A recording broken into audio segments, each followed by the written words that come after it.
Hello guys, time for another watch review for this channel. Let's keep the watch collecting journey alive.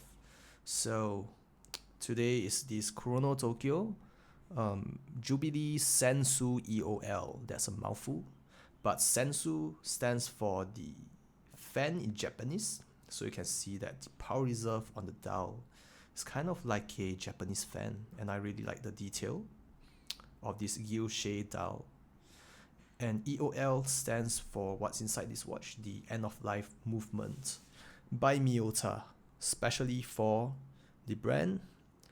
And Hajime Asaoka, the watchmaker, has modified the movement, removing the date complication, which I find it's better in my opinion, because not only does it makes the watch more simplistic, it makes it cleaner, but also much easier to set the time. You don't have to worry about the dates and so on. Just a breeze to set the time for this watch. This time, he has incorporated the cabochon, which is a onyx stone, on the crown, and I find this really, really beautiful. Just gives it a much classier, dressy watch kind of vibes, kind of vintage looking. I've paired this up with a alligator strap. This is not the original strap, of course.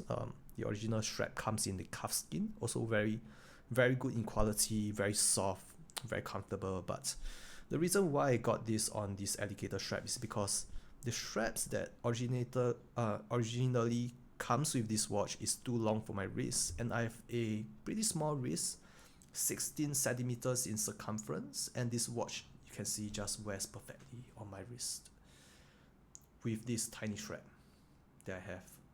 I think that black straps are perfect for this watch because of the kanji characters on it. You can see that the inner dial kind of shows through as this angle with the sunburst pattern, and the outer dial shows through at certain angle where the inner dial kind of fades off, and you have this very beautiful outer dial showing the kanjis, and gives this watch a very oriental look. That's why I pair this with a black strap, so pair with the inky hour markers and the black cabochon. Very oriental looking, very Japanese. So is this watch worth the money? I think it's kind of subjective, right? The reason why I'm doing this video is because I also want to talk about the value proposition for this watch, or the brand in general. So Hajime Asaoka makes very expensive watches, and Kurono Tokyo is kind of like a sub-brand. So you kind of think like it's a similar to the Rolex and Tudor in the past. Of course, Tudor makes very good watches nowadays. I own a Tudor as well with a in-house movement, but in the past, Tudor is just a Rolex with a generic ETA movement, right? But it's kind of like this, the case for this brand as well. Hajime Asaoka is a independent watchmaker, makes beautiful, complicated watches, which cost hundreds of thousands of dollars that most of us cannot afford. But he also make this Kurono Tokyo brand, which is more attainable by the mass majority, and you are paying the price for his design, but not for his movement, because this is just a Miyota movement. So Miyota movement, I don't see any downside. I mean, this is a end of life movement. You got to understand that end of life means that this movement is basically obsolete. So having a obsolete movement, I think that's in the long run. I'm not sure about the durability, the servicing, especially if anything goes wrong with the movement. But this is a simple movement with just a power reserve complication.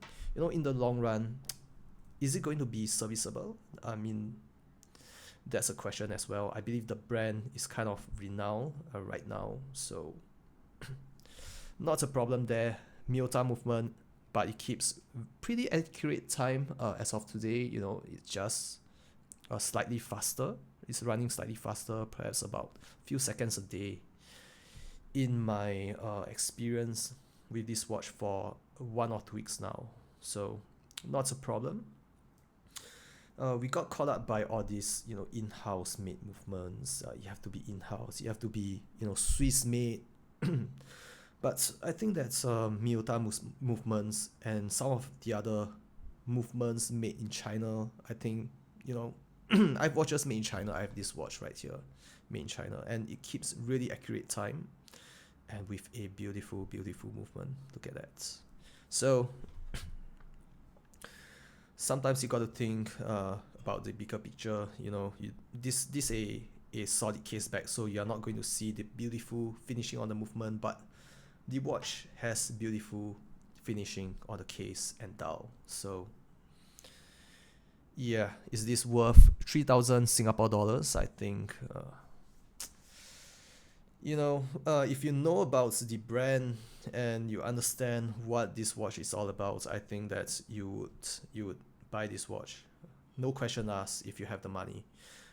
That's for my case, at least, because I've get to know about this brand, this Hajime Asauka, as a independent watchmaker that makes very expensive watches. And so when he come out with this more attainable brand, Kurono Tokyo, I got to get my hands on one of them, because otherwise it is impossible for me to attain one of his watches.